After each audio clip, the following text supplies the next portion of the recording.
செய்திகளை விரிவாக பார்ப்பதற்கு முன்பாக முதலில் தலைப்புச் செய்திகள். நெல் கொள்முதலுக்கான அனுமதிக்கப்பட்ட ஈரப்பதத்தை 22 விழுக்காடாக அதிகரிக்குமாறு கோரிக்கை எழுந்திருக்கும் நிலையில் மழையால் பாதிக்கப்பட்ட மாவட்டங்களில் ஒன்றிய அரசின் 3 குழுக்கள் இன்று ஆய்வை தொடங்கியுள்ளன.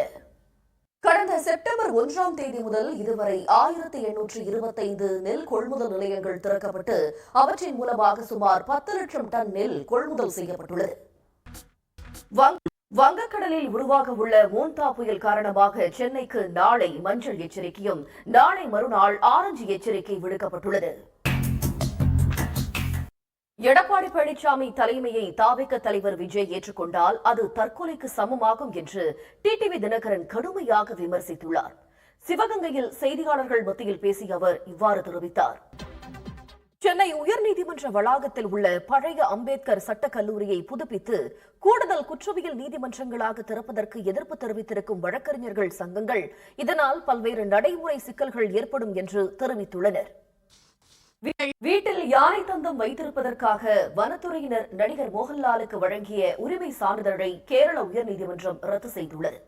10 வருடங்களுக்கு மேலாக மோகன்லாலை விடாமல் துரத்தும் வழக்கின் பின்னணி குறித்து விவரிக்கிறது இந்த தொகுப்பு.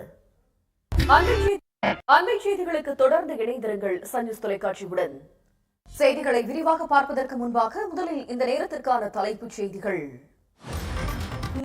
நெல்லைப்பேட்டை எம்ஜிபி தேர்வு பகுதியில் தெருநாய்கள் பள்ளிக்கு சென்ற மாணவரை துரத்தி செல்லும் சிசிடிவி காட்சிகள் வெளியாகி பெரும் பரபரப்பை ஏற்படுத்தியிருக்கிறது.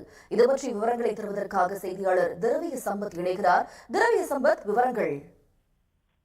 முக்கிய நிகழ்வுகளை விறுவிறு செய்திகளாக காண்போம்.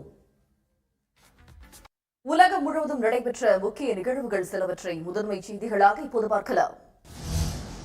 சர்வதேச நிகழ்வுகள் சிலவற்றை இப்போது பார்க்கலாம். செய்திகளில் தொடர்வது சிறிய இடைவேளை. தொடர்ந்து வருவது விறுவிறு செய்திகள்.